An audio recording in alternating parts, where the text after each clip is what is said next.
ก็ค่อนข้างที่จะไว้วางใจได้ในระดับหนึ่งว่าค้างคาวในบ้านเรานะคะถึงแม้ว่าจะมีการพบเชื้อแต่ในสัดส่วนที่น้อยและยังไม่ได้มีหลักฐานการแพร่เชื้อมาสู่สุกรนะคะหรือว่ามาสู่คนแต่อย่างใดนะคะแต่เราก็ยังคงการเฝ้าระวังอยู่นะคะโดยต้องเรียนให้ทราบว่านิพาไวรัสเองหรือโรคการติดเชื้อไวรัสนิพาจะเป็นหนึ่งในโรคอันตรายนะโรคติดต่ออันตรายร้ายแรงที่เราเฝ้าระวังมานานแล้วค่ะ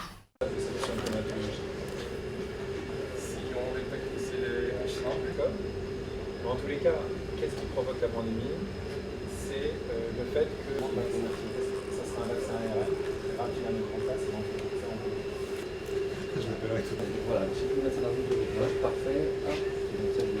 I'm Paul Hunter. I'm professor in medicine at the Norwich Medical School in the University of East Anglia, and I was a specialist in medical microbiology and virology. Today we'll be discussing Nipah virus and the recent reports from India. It's one of the many viruses that bats and fruit bats in particular carry. It has in the past spread into humans. I think the first outbreak was about 20 or 30 years ago, and since then we've typically seen 1 or 2 outbreaks a year. It causes a very severe illness, and the death rate varies from outbreak to outbreak, but is of the order of about 45 to 75% mortality rate. Against that, a proportion of cases, up to about half of cases, might be have no symptoms whatsoever, so the actual death rate per infection is probably lower than the death rate based on identified cases.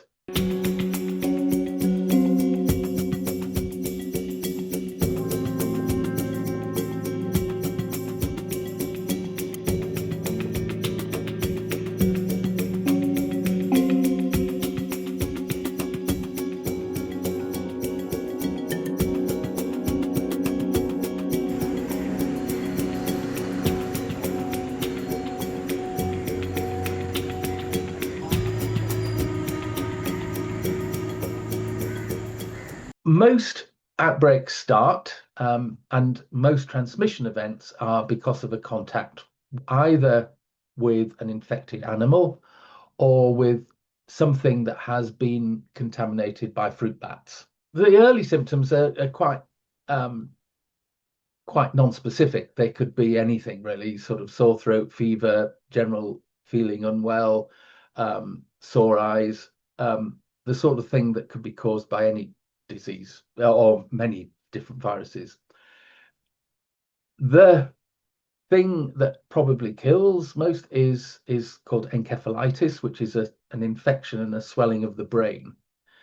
And when you get a encephalitis, you start feeling very unwell. You have a high fever, you have very severe headaches, and you can have photophobia where the light hurts your eyes.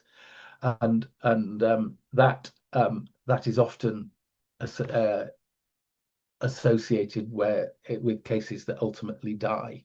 It's about 1 to 2 weeks, maybe a little bit sooner in some, and sometimes a lot longer than that. I think the longest has been 45 days.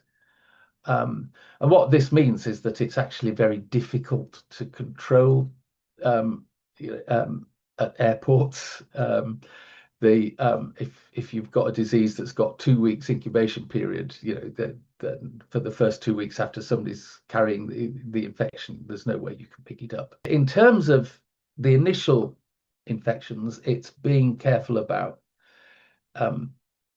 eating and drinking food that might be contaminated by fruit bats.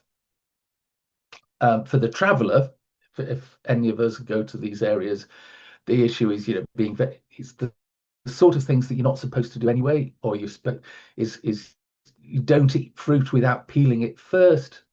Don't drink unpasteurized or unheated drinks that have been heated to a temperature that would kill viruses. As far as we can tell, the main risk of person-to-person transmission comes from fairly close contact. Typically when you're caring for somebody who's quite ill. But it must be said, there's not a huge amount of evidence on which to base a lot of these judgments. There's no vaccine that is currently available, although I believe one is in development, and there's no specific treatment. So if you do get the infection, what we say is that management is supportive in that you actually try and keep people alive until they recover on their own, rather than giving something that will kill the virus.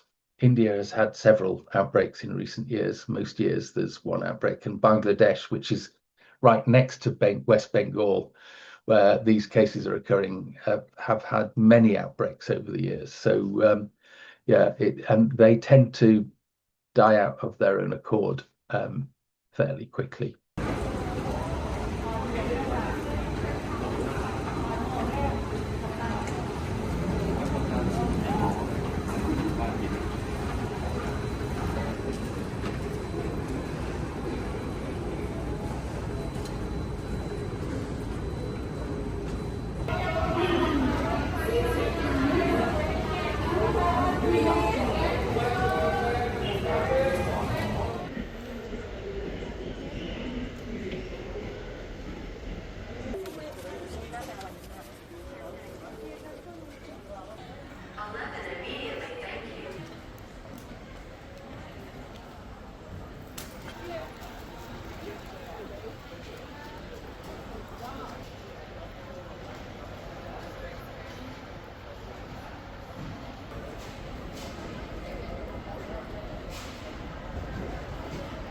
大家好，我是主播林家远。生活压力大，失眠、浅眠是现代人常见的烦恼。太阳星全效克菲尔益生菌现在进一步推出晚安加强版，添加水染GABA、色氨酸、茶氨酸、香蜂草4大天然草本，选择太阳星全效克菲尔益生菌，做好日常保养，身体轻松无负担。每日克菲尔，时刻美好 ，Good Feel Good， 请上快点购为健康下单，输入推荐码有额外折扣。太阳星全效克菲尔益生菌基础版、晚安加强版，新包装改版，内容不变，抽取更方便，要吃就吃最好的。